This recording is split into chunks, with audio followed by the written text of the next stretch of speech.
Hello and welcome to End of Life University podcast, where we share real talk about life and death. I'm your host, Dr. Karen Wyatt, and I'm really glad you've joined me today. This is episode number 291. In just a moment, I'll be sharing an interview I did with Eric Layer about restoring the American funeral business to its true calling, which is a really interesting topic. I enjoyed this interview a lot, so I'm excited to be able to share it with you for a little bit different look at the funeral business than I have typically taken in the past, where I've focused more on alternatives to the funeral business, green burial and home funerals. So this is just a little bit different look at it, and I'm hoping you enjoy my conversation with Eric. Before the interview, I just want to express a thank you to my latest supporter on Patreon, Tony Marie Van Arnhem. Thank you so much for signing up to be a monthly donor to keep this podcast on the air, Tony. And I'll let all of you know, if you're interested in being a supporter of the podcast, you can go to my page at Patreon, patreon.com/EOLU. And there you'll see various tiers you can sign up for a small donation each month, as little as one cup of coffee a month, really, that you can sign up for, and some of the bonuses that you'll receive when you join. I've been producing a monthly update on end-of-life news for the last year or so now that you'll be receiving as a bonus. And also, my husband and I were doing movie reviews, movies that deal with end-of-life issues, only we stopped them a year ago because of the COVID pandemic. Somehow we just couldn't do it. We felt like it seemed somehow inappropriate. We weren't sure that people would appreciate our funny thoughts on movies about death and dying at the time. So we suspended those for a while, but we're ready to get started again on Two Doctors and a Movie, posting some reviews of movies that we enjoyed or hated that deal with the end of life. So again, go to patreon.com/EOLU if you're interested in joining our team and becoming a supporter for the podcast and helping to keep this show on the air. I'm happy to volunteer the time I spend doing the recordings and editing and producing this show, but there are quite a few expenses involved in putting on a podcast like this, and so your contributions help me pay the expenses. So thank you once again to everyone out there who's been a supporter for the past year. And now we'll move on to my interview with Eric Layer. As always, stay tuned. Afterwards, I'll come back with a few takeaways and to say goodbye. So here we go. Today, I'm very happy to welcome my guest, Eric Layer. Eric leads the death care division as partner at McKee Wallwork and Company, an internationally recognized marketing advisory firm that specializes in generating momentum for stalled, stuck, and stale industries and brands. In this role, he helps funeral homes navigate the winds of change and lead successful businesses. Eric is the author of The Right Way of Death, Restoring the American Funeral Business to Its True Calling. And we're going to be discussing this book and what we can all learn from it in our interview today. And you can learn more about the book and Eric at the website therightwayofdeath.com. So Eric, thank you so much for joining me today. Thank you so much for having me, Dr. Wright. It's an honor to be here. Well, when I first received, I told you this already, that when I first received your book, The Right Way of Death, and I read that it's intended to be a guidebook for morticians, my first reaction was, oh, well, this isn't for me. This isn't something I'm meant to read or that I would be interested in. But out of curiosity, I started reading it anyway, and I found it to be so fascinating and filled with lots and lots of research that you and your team did for the book. And so I ended up really wanting to talk to you about it because I found a lot of information in the book that was very helpful to me. So I thought maybe we'd start our conversation today by just asking you to describe what inspired you to write the book. Sure. It was kind of the perfect confluence of a lot of factors. And by the way, I wrote it certainly with funeral directors and specifically funeral home owners in mind. That's kind of my bread and butter and the folks I interact with on a day-to-day basis. But I've been pleasantly surprised at how many people have shared with me an experience similar to yours, that they learned something or enjoyed the read, even though they weren't the core target demographic. So I'm really glad to hear that. For me, I wrote the book when after many factors had all come together. I grew up around the funeral business. My parents actually met in the mortuary they both worked at. My mom kind of ran the front office, and my father was an embalmer and funeral director. And so it was sort of a strange childhood that way, but I enjoyed it and learned a lot from that. Later in life, I had a death in my own family pretty close to me, and I was able to reap some of the benefits of that knowledge and that background and having access to a lot of professionals in that business, and kind of saw firsthand how it was able to help me and my family grieve.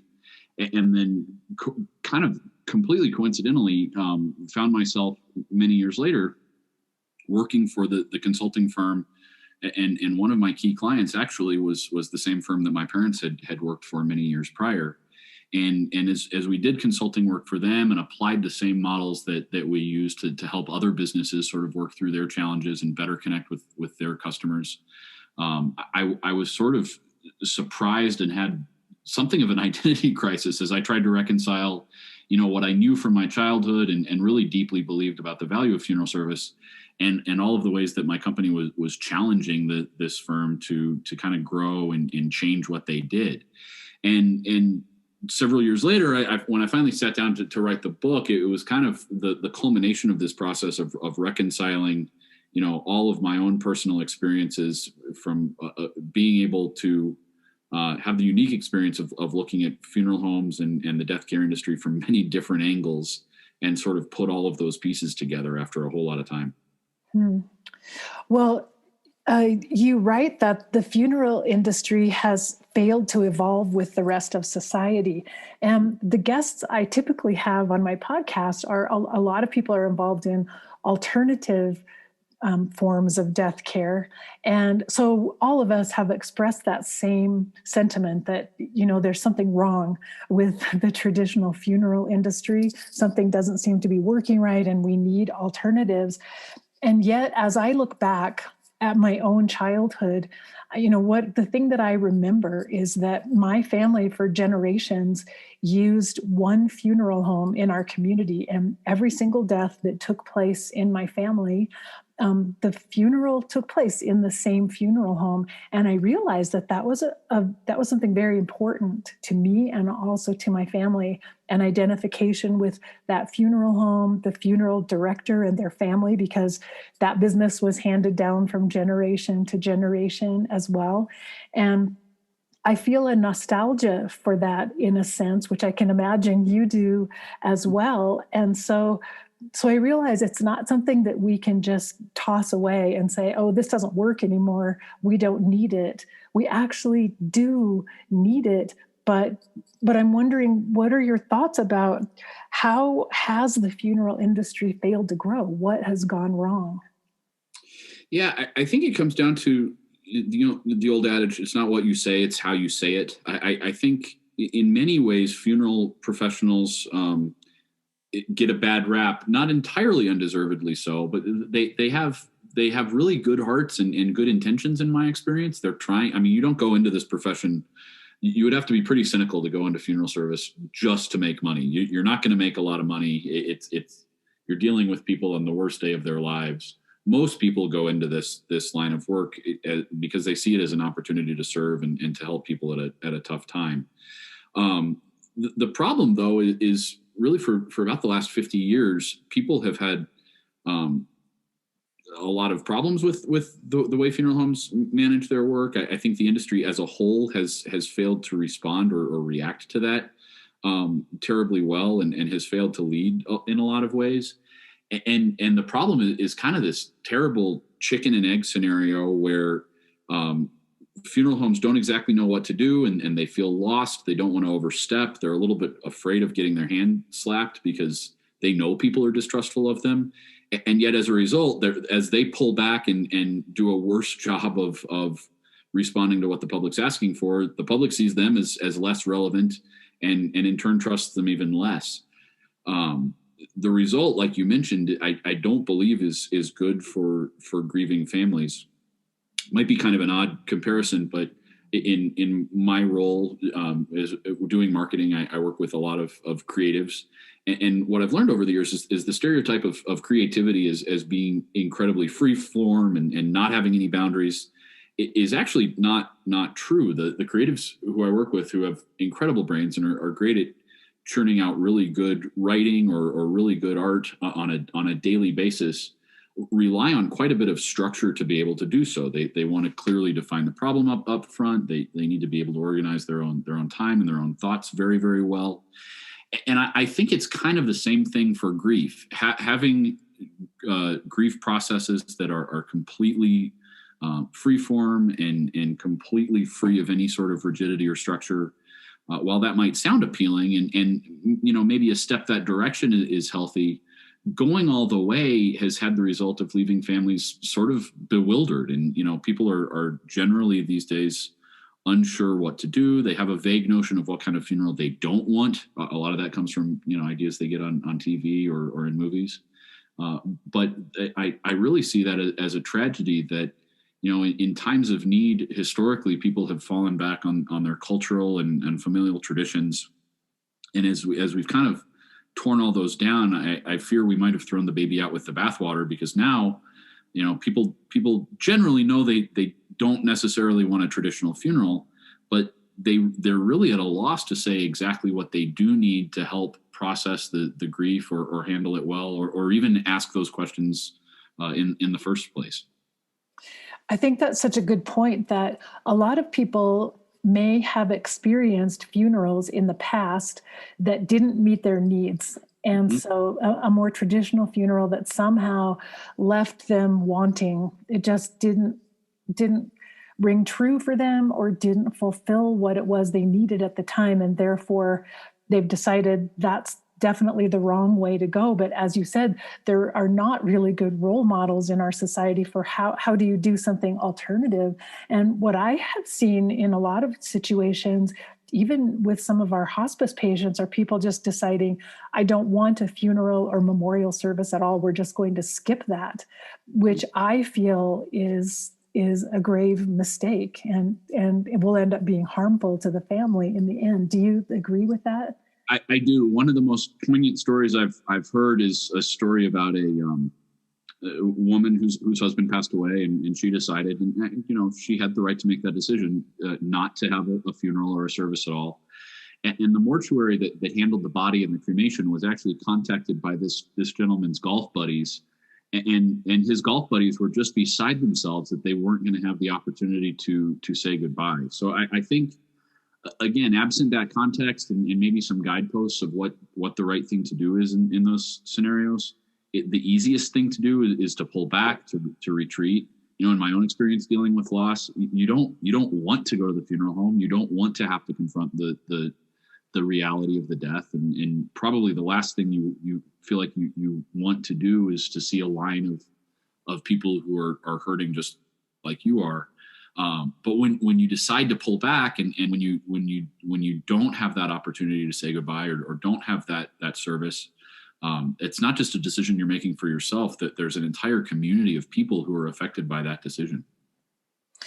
That's so very true. And I sometimes hear the dying person themselves will say, don't have a funeral for me, but that's so short-sighted, because they fail to recognize the funeral is actually for the mourners who are left behind. And they don't recognize how important it is for these people that they love who will still be here and still need a way to process their grief.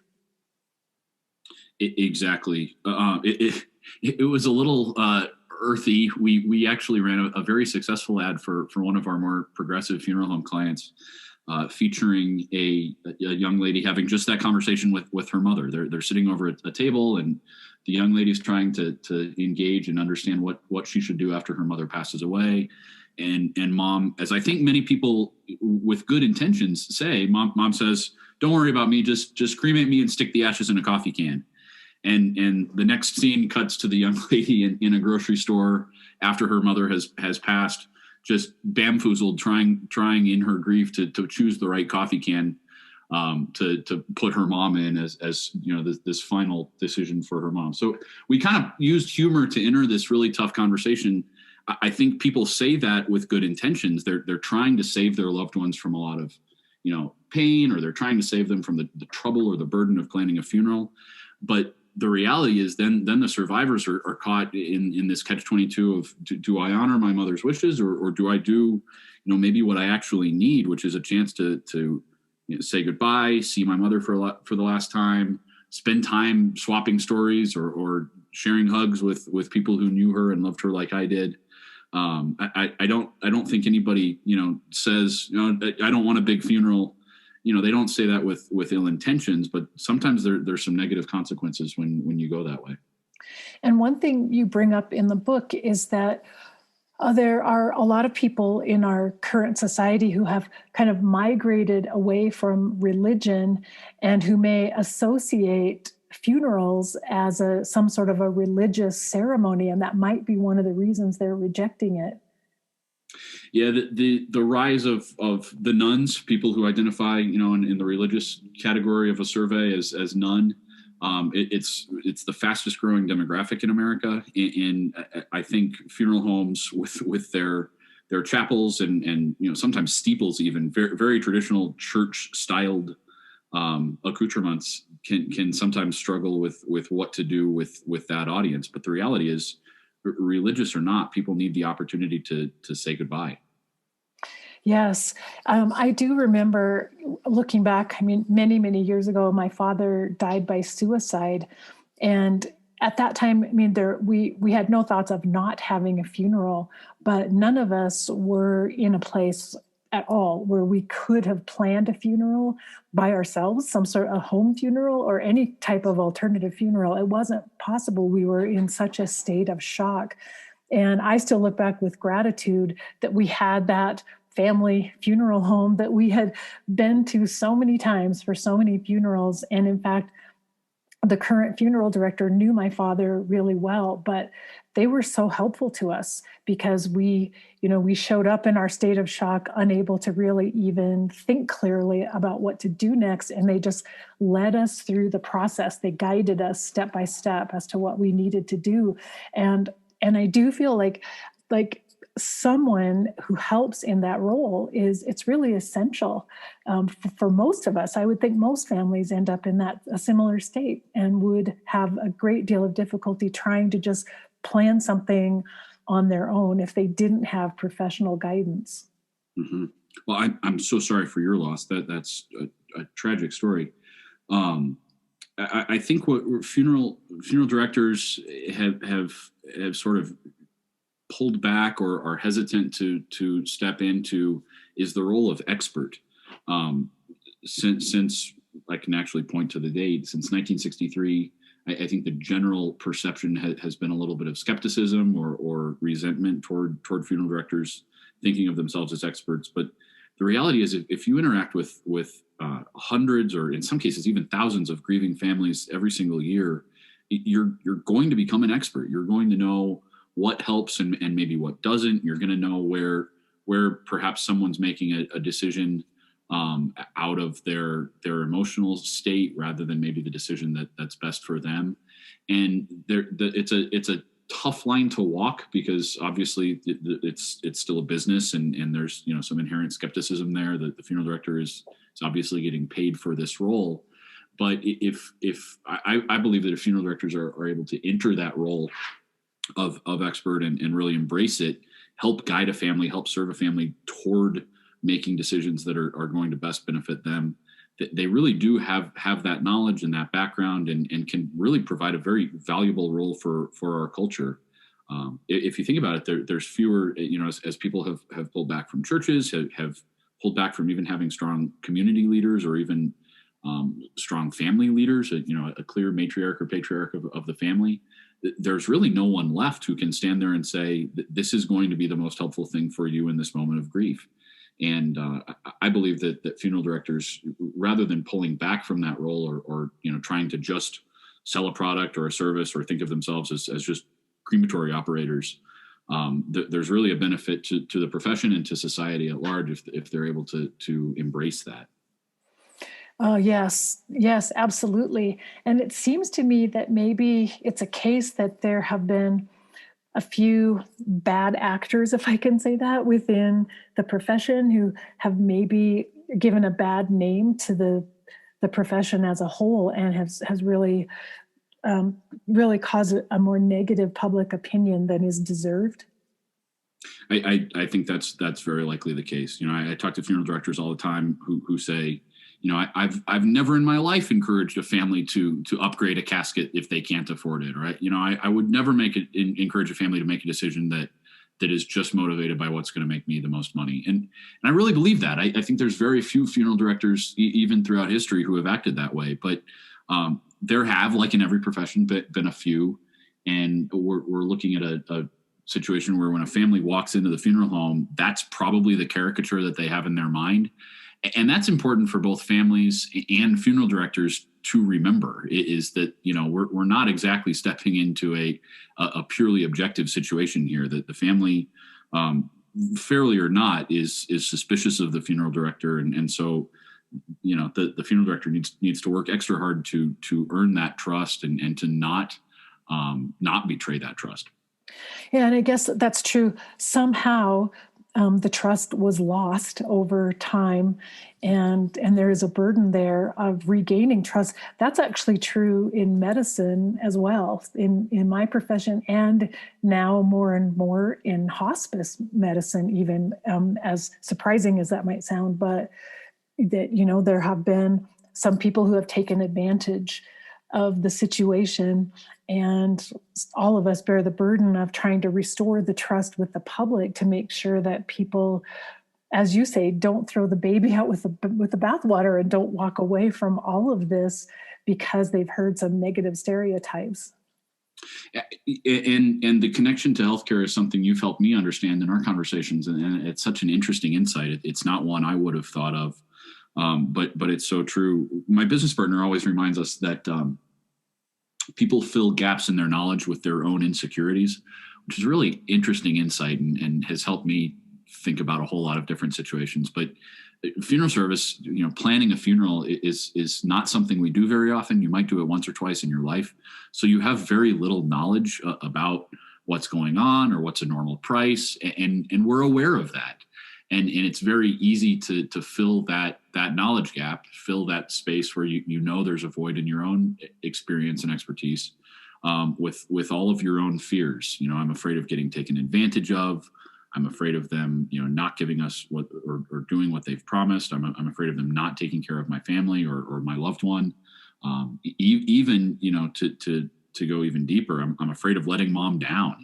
I'm afraid of not giving her the casket or the funeral that she would have deserved.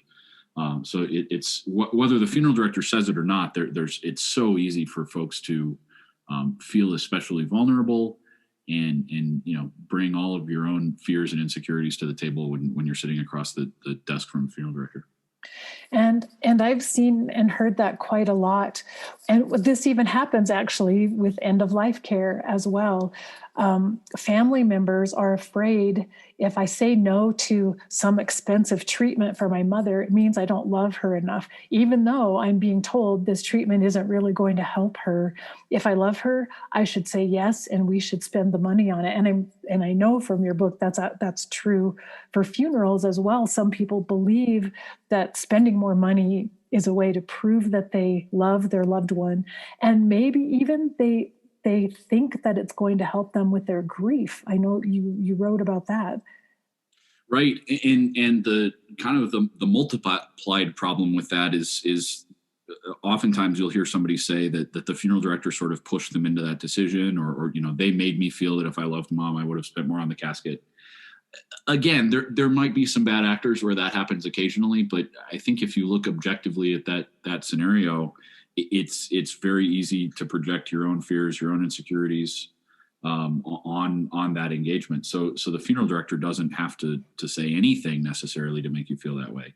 Now, I do think that amplifies the burden on a funeral director to be aware of that, perception, and maybe to work extra hard the other way to make sure that they're behaving in a trustworthy manner.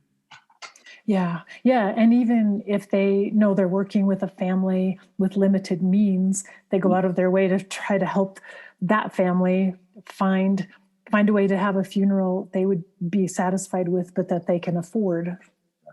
Exactly.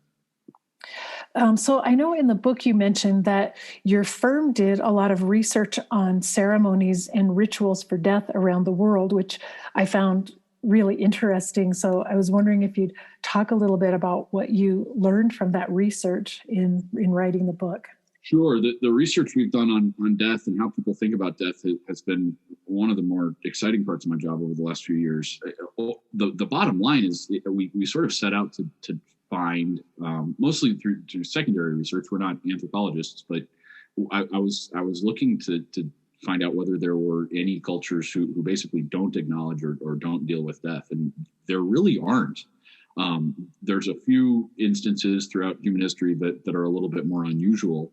The American Civil War even was one interesting example because people were so far removed from it was a case where you had railroads and troops moving by train, and as a result, people would die very far away from their homes. War often brings scenarios where grief is interrupted or delayed.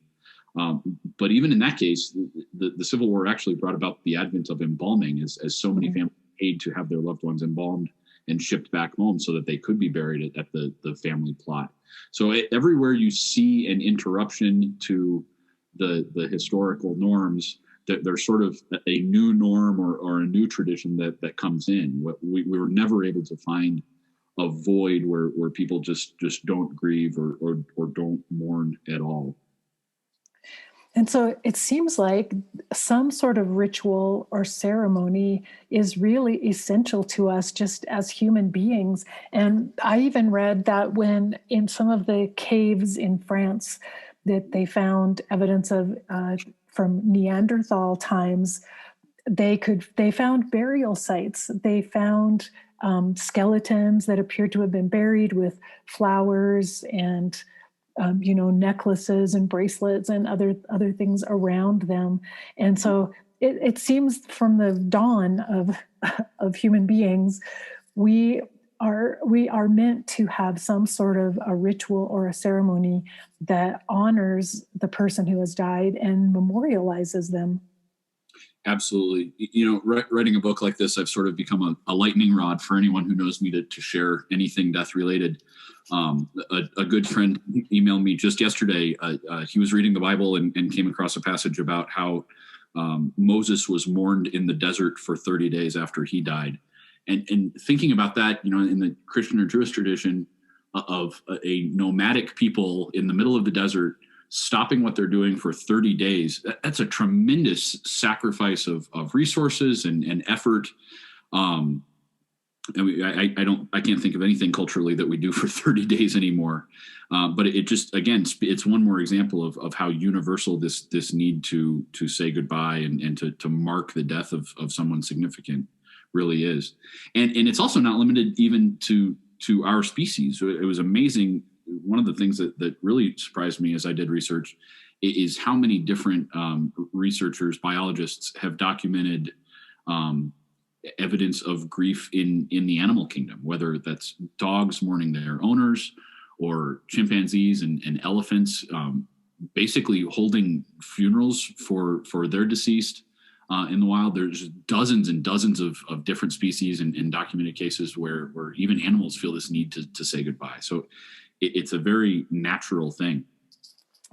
And such important information for everyone to have so that anyone who's considering foregoing a funeral understands the reasons why they should not do that. And I also really enjoyed reading, you quoted some experts on grief and talked a little bit about their the associations of grief with having some sort of a ceremony and ritual. And so I was wondering if you would, one that I really enjoyed was Dr. J. William Worden's 4 Tasks of Grief. And I was wondering if you'd talk a little bit about that and how funeral homes and funerals in general can help families with those tasks. Sure. I've found that fascinating as well. I'm glad that resonated. You hear people talk a lot about the 5 stages of grief, and that 5 stages model has kind of been the popular one. Dr. Worden is a psychologist who's very critical of that approach, and he's got an interesting take. The idea is basically that the 5 stages kind of assume that you will progress through those stages passively, whether intentionally or through action or not. You'll sort of work your way through all 5. There's sort of a sense of inevitability there. But Dr. Worden argues against that and says there's really 4 tasks of grief. We have to accept the reality of the loss. We have to process the pain of grief. We have to then adjust to a world without the deceased. And then finally, we have to find an enduring connection to the deceased in our new life. And those there's sort of different spins on that approach. Dr. Alan Wolfelt's another one. He has his 6 mourning needs. Carl Jennings has written about what's called the acute loss period. A lot of funeral homes actually have done a great job baking the acute loss period. It has 9 steps into their model. But the basic idea of all of it is you actually have to take some initiative and some agency to progress through grief. It doesn't happen passively or inevitably. And in fact, that there can be really negative consequences if you defer grief or choose not to go through these tasks. And what's interesting about that, I think, is how unsurprising that is to many funeral directors or cemeterians. If you've been around grieving people, it's amazing to see the dichotomy over time of people who actively, engage, lean in, make those tough decisions when the loved one has passed, but are ultimately able to proceed in their grief, generally speaking, in a way that the healing occurs faster. I had the opportunity to hear secondhand about a family who had postponed scattering their son's ashes. Their son had passed away, and for 20 years they kept his ashes at home. At first, just because they couldn't stand to part with him, which is of course very understandable. But over time, it just became sort of a symptom of not knowing when was the right time. Years passed, and when they finally came to the cemetery and laid their son to rest, they finally scattered those ashes at the cemetery.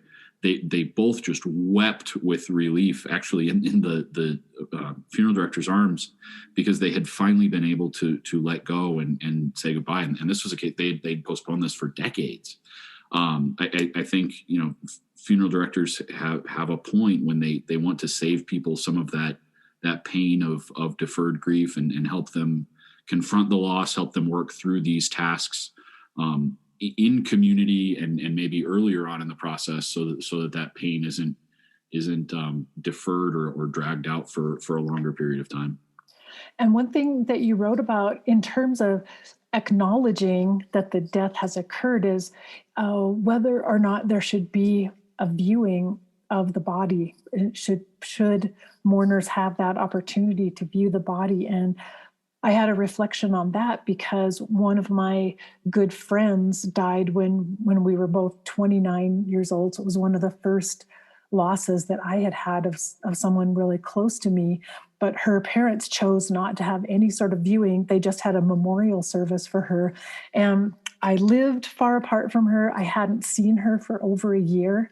And to be honest, after going to the memorial service, something in my head didn't quite want to believe that she had really died. Like in my mind, I kept imagining, what if she just decided to fake her death and create a whole new life, and she's actually living in Paris now? And I knew that was crazy. I mean, I knew that was irrational to think that way.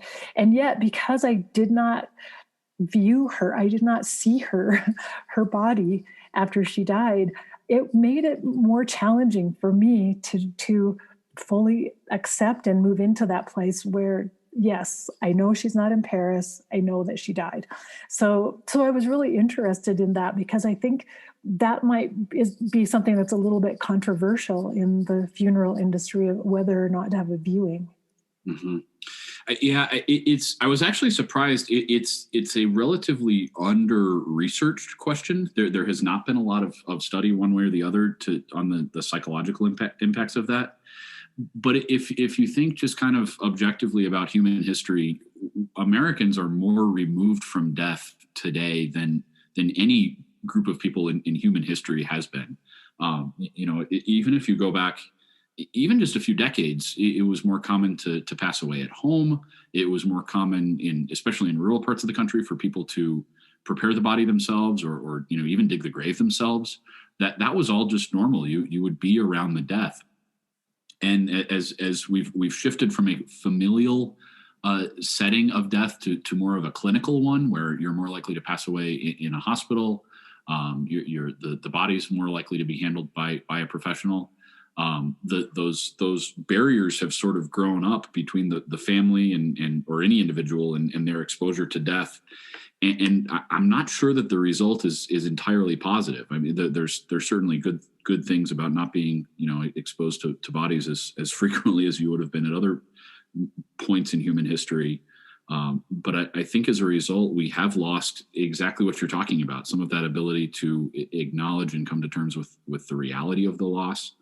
In my own experience, several times I've lost a loved one.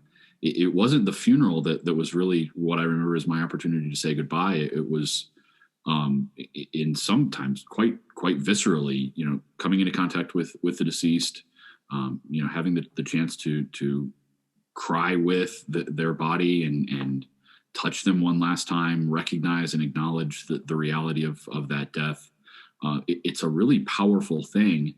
And sort of just by default, I think it's become the cultural norm to deny ourselves of that.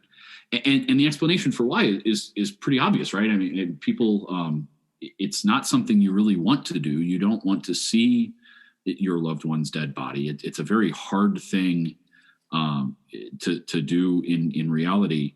I actually wonder, though, if people have drummed up in their minds, you kind of only see dead bodies anymore on television.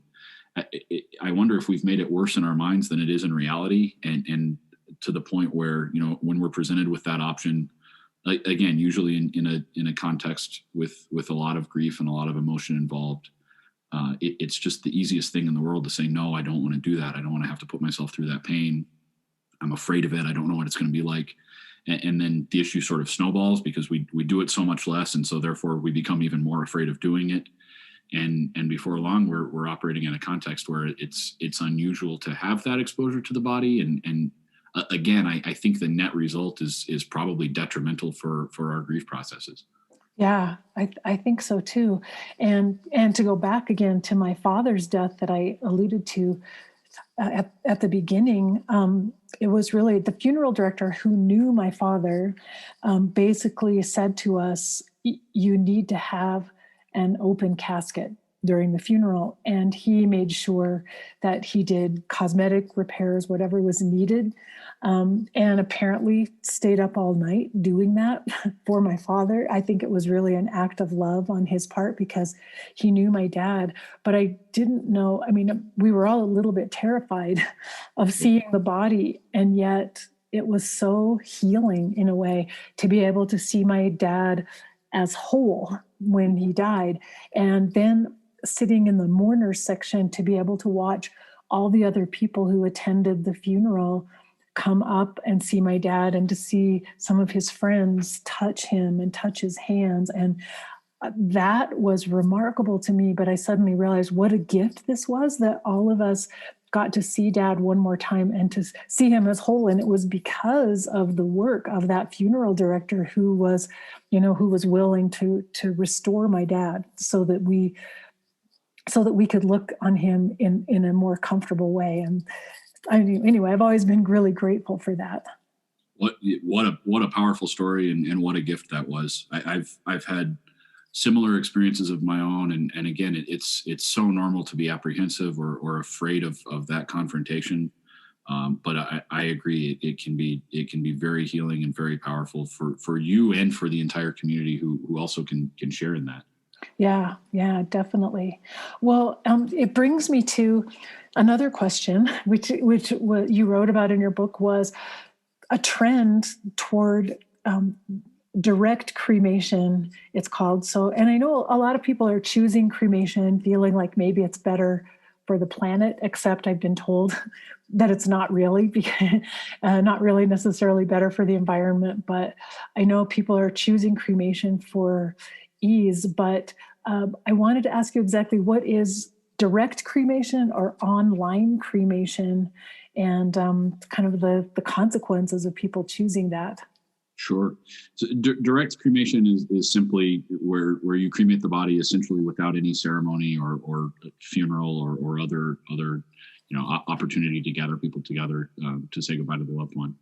It's historically funeral directors have kind of frowned on cremation. It's the business model historically is really built around the traditional funeral, embalming, burial, all of the trappings of that. Um, Really, I wouldn't argue, psychologically that there's anything inherently wrong with cremation. It's using cremation and sort of the technology involved in that as an opportunity to avoid confronting the death again. That brings some risks. So, kind of interestingly, 1963 was the year that The American Way of Death was published, which was very critical of the funeral industry. It was also the year that the Catholic Church lifted its historical ban on cremation, and so it was the first time that Catholics were really able to consider cremation as an option. Interestingly, all of that kind of coincided with this shift toward cremation. Until that point, it was almost impossible to avoid certain aspects of the death. You had a body that had biological processes happening to it from the moment death happens that you have to deal with. You have to deal with the burial. There is really no avoiding that. Cremation sort of inadvertently over the last 50 years has allowed people, you can have a cremation company or a funeral home pick up the body from the hospital without ever seeing it. You can do a direct cremation. You can have the ashes delivered to you.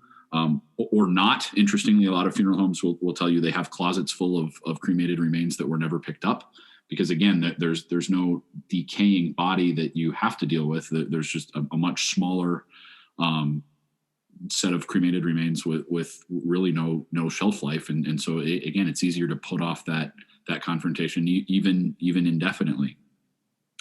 And so there's nothing wrong with cremation in and of itself, but when cremation is used as an opportunity, maybe to make the easier decision or to avoid confronting the reality of the death, to avoid seeing your loved one, to avoid having a funeral even, that's where it's sort of concerning.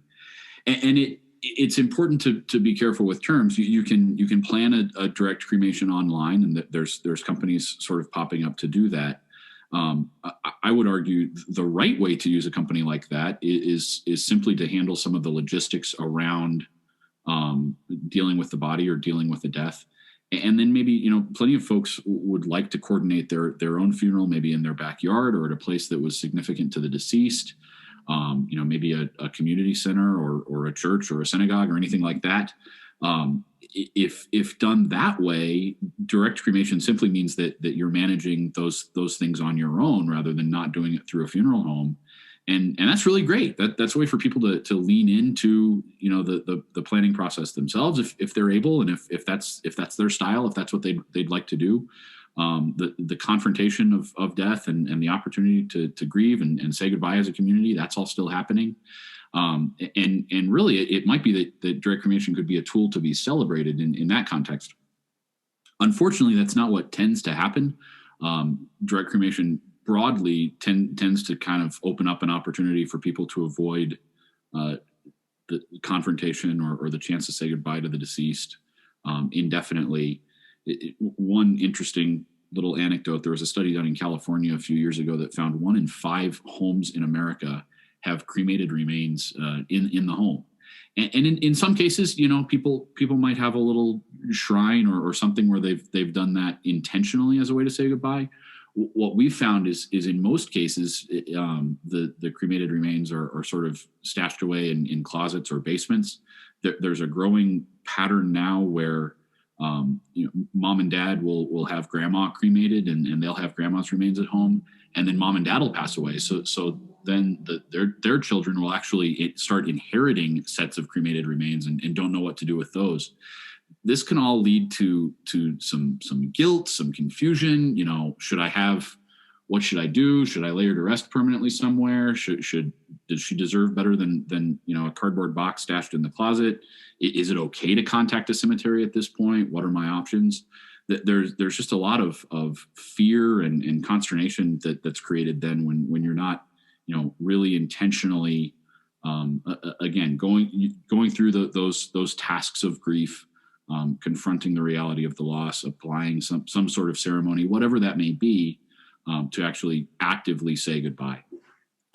And I think I remember reading, was it your firm that helped a community organize? It was called Scatter Day, when people were invited to scatter the ashes of their loved ones. That was such a meaningful event.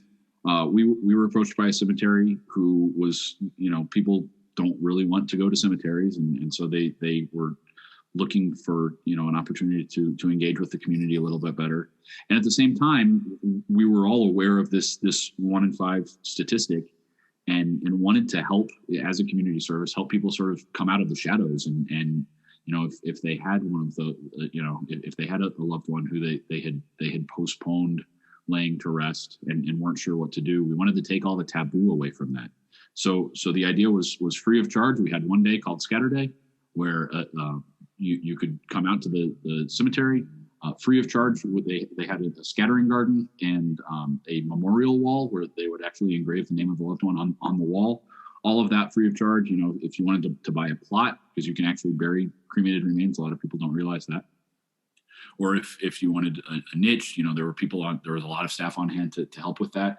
And just by removing the taboo, by sort of, we ran radio ads, we did TV interviews, we talked about it, we had billboards, and it was really just a message to the public that it's okay if it's been 6 months or a year or 10 years or 20 years and you don't know what to do with your loved one. It's okay. We want to help you. You don't have to be afraid of confronting that. You don't have to, keep hiding. You don't have to be ashamed or embarrassed. You haven't done anything wrong, but we would like to help you sort of go through that particular task of the grief process. And what was so meaningful, the phone rang off the hook. People they extended it into Scatter Month because so many people called, and said, I'm not able to make it that day, but can you help me? They actually very graciously extended the offer. And honored that for the full month. And there were just dozens of stories, families writing letters and crying, having little impromptu services and funerals of their own, because for so long they just hadn't known, they didn't know what to do. They hadn't known that it was okay to mourn or confront this loss or to finally let go of their loved one. And it just brought so much relief and closure to these folks. So it was one of the highlights of my career. Thankfully, a lot of cemeteries around the world have actually, I heard of one in Australia recently. Different cemeteries have picked up the idea and it's sort of gone viral, which I think can only have helped people, who maybe needed to come to terms with a loss, but weren't sure how to do that. And I can imagine for the people who participated in it, it might have been comforting to see how many other people were in the same circumstance, how many other people were also scattering ashes on that same day, to know that you're not weird or strange. This is part of our normal process together. Exactly. And that's, death tends to be kind of a taboo subject and probably is only becoming more so.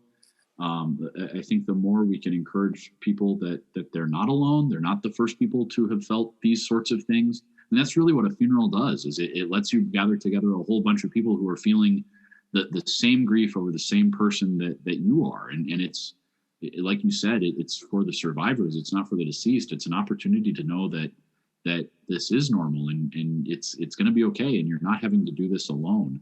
The more we can give our communities the opportunity to do that, I think the healthier our grief will become. Yes, absolutely. Well, one thing that you and I connected on when we were talking about similarities between the death care industry and healthcare is this idea you wrote, that you advise funeral directors, your customer doesn't like you. and I realized, like, I know that that's true of a lot doctors. People don't like coming to their doctor. It's not a happy experience. And no family wants to have to call hospice to come in to help them with their loved one. So, like, we're in this unenviable position of people seek us out, but at the worst time of their lives, as you described before. And yet, as you mentioned, we make our living off of those worst days of people's lives. And there's somewhat of a conundrum in all of that. Definitely. I think I called that the gap. There's just this constant gap between any funeral director who this is just another day of their job, and a family for whom it might be the worst day of their life. And I think, it can never be closed. You're never going to be able to solve that or eliminate that. I think the most important thing is that professionals, be they doctors or funeral directors, recognize that and acknowledge that reality, and remind themselves that it's there. It's easy for any of us in any of our jobs, and really for any business to start planning your business or your processes or your day or your routine around you, what works for you or what's convenient for you, especially as things become more familiar and as you've done your job for a long time. The more we can try to plan it around others, and remember that the family walking in to your front door, you've walked through that door 1,000 times. They never have. They're scared. They're afraid of being taken advantage of. They're mourning. They're in pain. They're afraid of more pain. They don't want to have to do what's in front of them. Just constantly remembering that and reminding yourself of that, so that you can serve families with some empathy is just so important to those professions. Yes, definitely. And I think there's a bit of a struggle in everyone who offers any kind of services around end of life, about knowing that we're all in business doing this, and yet we're offering a very important service. And can we juxtapose, we have to make a living in order to sustain the business part of what we do. And can we do it without conflict and without guilt or conflict of interest, even in the process of serving, knowing that it's okay that we also make a living and that we charge money, and we can do that in a healthy and balanced way. It's so funny. It's kind of a lightning rod issue. I found most funeral directors I talk to bristle when you describe the funeral industry. They don't like referring to it as an industry, and I've been corrected many, many times when I refer to the funeral industry or the funeral business. When funeral directors will tell me we're not an industry, we're a service. I argued rather forcefully in the preface to my book that you can actually be both. Funeral services is a multi-million-dollar business. There's a lot of funeral directors. There's money changing hands. It is an industry, and that's not something to be ashamed of. Industries, there's certainly problems with the healthcare industry, for example, but I think we're all pretty happy that it exists. Our lives would be a lot shorter and a lot poorer without it. Coming to terms with that and recognizing that we can be both a service and an industry, that we don't have to be ashamed of the fact that there's money changing hands. We don't have to pretend that we're not a business in order to serve people well. I think the sooner we kind of bring that out into the open and have a funeral for the idea that you can't be both a service and an industry, the sooner funeral directors will be able to lean into their role as both professionals and servants. And I've seen the same problem with some hospices that I've worked for or with, who have been focused rightly, mission wise, on service, but have been almost embarrassed or ashamed to operate the business side of things, and then have nearly lost their business, have nearly had gone under because they weren't sustaining themselves Right, well right. because of that conflict. And so maybe it's something just in our society that somehow we associate business in a negative way, as something business is somehow something nefarious or negative. I don't know. But at least when it's associated with a profession that's involved in helping other people. Right. And I don't think it has to be that way. I think people, if you're not running your business well, you're not going to be able to keep providing your service. Yeah, that it's very true. And I've even had to look. Sure, I do a podcast, but I had to accept, like, I do my podcast to be of service, but in a sense, it is a business. I have to Mhm. pay bills. I have to pay for software and hosting. I have to pay for things, and so it actually is a business, and I had to come to terms with that myself. So that's a really good point that you make, and I wanted to bring it up simply because all of us benefit by learning about this, and so we're learning about it through the lens of the funeral home industry, but it really applies to all of us who are trying to do work in this area. So that's something I found really helpful in your book. That's great. I'm glad to hear that. So you titled the book The Right Way of Death, and I just wanted to ask you about that and what you would say, in your opinion, what do you mean by that, and what is the right way of death? Sure. The title came from I started with one client, and then when I was surprised at the answer, I sort of started asking this every time I talked to a funeral home, and it was my own little informal research project for a couple of years. But we were having a discussion. I was across the table from a few funeral home owners, and they were talking about really a lot of the things we've talked about today. The prevalence of direct cremation and how sad it is when families aren't able to grieve. And I said, just by show of hands, who believes that there's a right way to do death? And everyone kept their hands down. Nobody raised their hand. And I was surprised by that, because I think in effect they were all arguing for a right way of doing death, but there's this giant cloud looming over the funeral business today, where no one feels that they can say that there's a right way to do anything, at risk of offending someone, or at risk of implying that someone else did it wrong. And I can understand and empathize with that, but the flip side is that, like we've talked about, funeral directors really are experts. There really are things you can do, those tasks of grief, to help yourself or hurt yourself, in going through death. If you do those tasks and do them actively and proactively, it will probably result in a better and more complete, and maybe speedier grief process and recovery for your health, than if you neglect those tasks. So I think the funeral business as a whole is really afraid of coming out and saying that, cut and dry. But my hope is to encourage and empower them a little bit to tactfully and kindly enter that tough conversation, and encourage people that there is a right way to go about this. And it's obvious, it's a little bit of a trick question, because the hang up is the right way of death isn't doing a service in a particular cultural tradition. A cremation can be the right way, and a burial can be the right way. And even saying that, sounds like heresy to the funeral director's son that I am. But it can be right to have a funeral in a funeral home, or in a church, or in your backyard. It might be right to all raise a glass or have a beer in honor of the deceased, if that was his thing.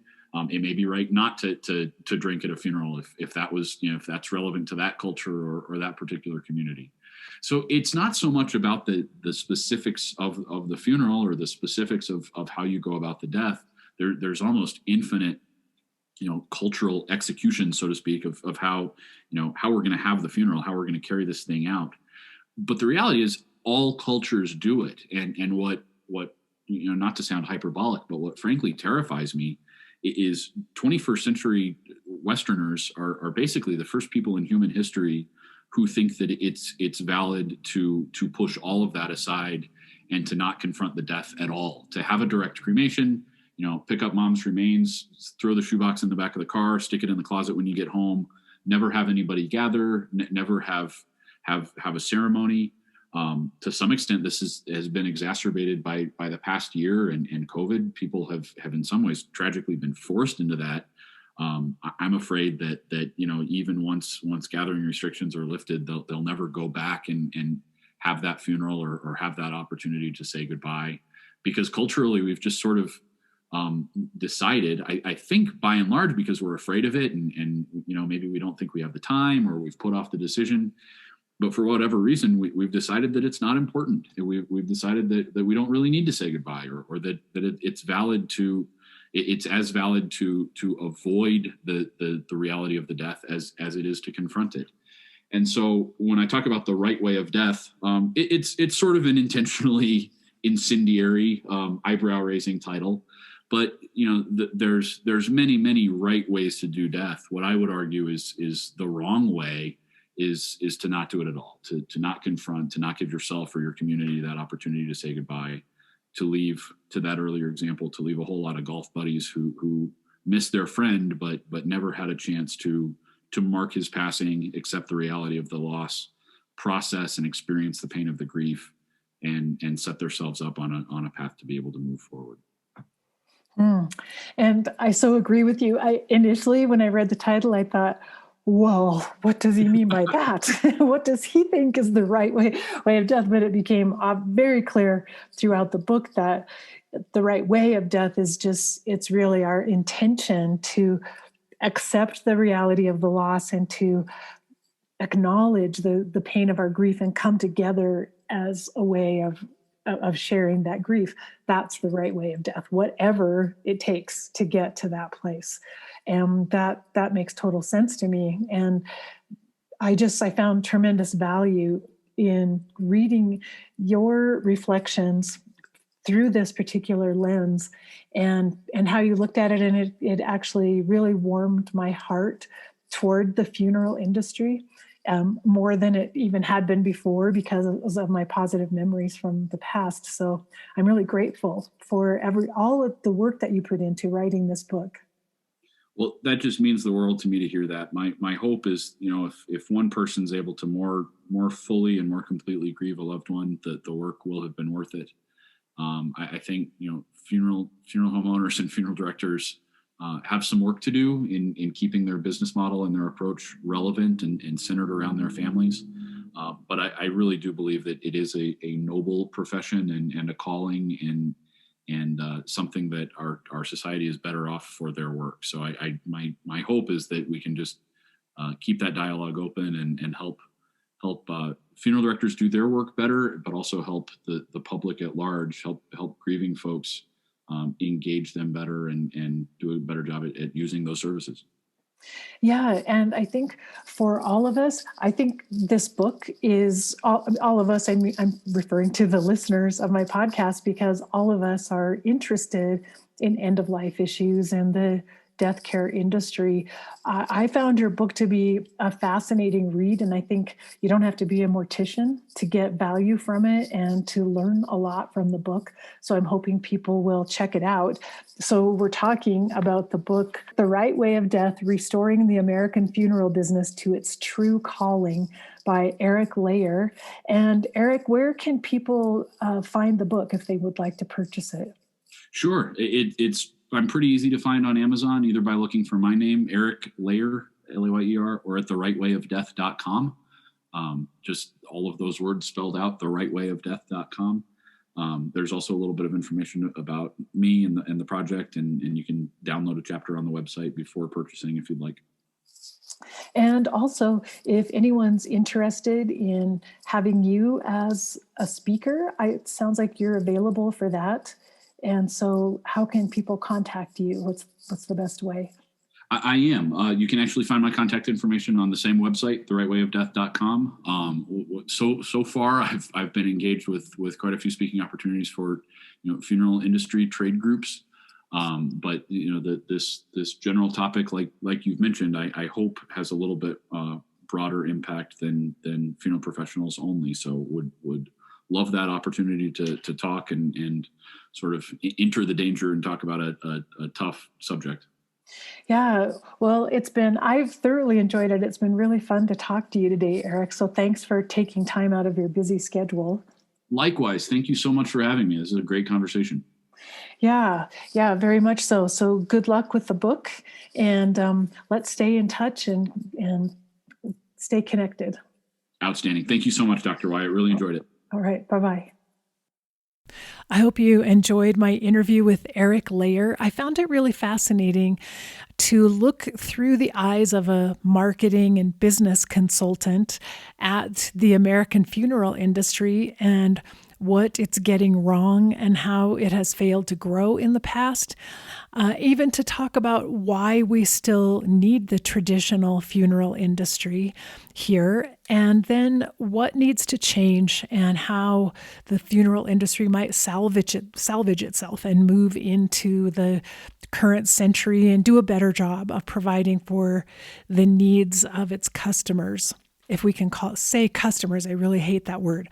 But one thing that was also really interesting to me is the notion that Eric made that honestly, the customers of the funeral industry don't like the funeral industry because this is the worst experience of their lives that they're going through, the worst crisis of their lives. And it made me realize that patients in some way have a similar attitude toward the medical system and don't necessarily like anything about the medical system, hospitals and specialists and the pharmaceutical industry. I mean, and there are significant reasons for all of us not liking those systems and those industries, but even at their very best, those that function at best, still we're dealing with people who are not happy about the fact that they have to engage with us, that they have to engage with a hospice in order to care for a loved one is painful and traumatic. So we have to understand that part of the psychology of the people that we're working with, that they may have kind of a love-hate relationship with us, and that goes without saying because of the trauma they're dealing with and the loss they're facing up to. And so for me, it was really helpful to understand that there are mixed feelings within the people that we care for at the end of life. And so we should have realistic expectations about how they might respond to us, how they might criticize us, when they might get upset with us because they have so much emotional turmoil going on within them. So that was a really enlightening point for me that came out from my conversation with Eric. So I wanted to mention that I'll be back next Monday with another new episode. As always, I'm here every Monday with something new to share with you. I've been doing lots and lots of interviews lately that are really fun and fascinating and enlightening for me. So I'm looking forward to sharing those with you in the future. So check back on your podcast app every Monday to see what new thing I've come up with for you. And if you like this content, please consider sharing it or leaving a review, because that's the best way we have of growing this community of like-minded people who care about making the end of life better for all of us. So until next week, remember, we're here for love. So face your fear. Be ready for whatever comes next, because life will always have something new to throw your way. And love each and every moment of your life. Bye-bye.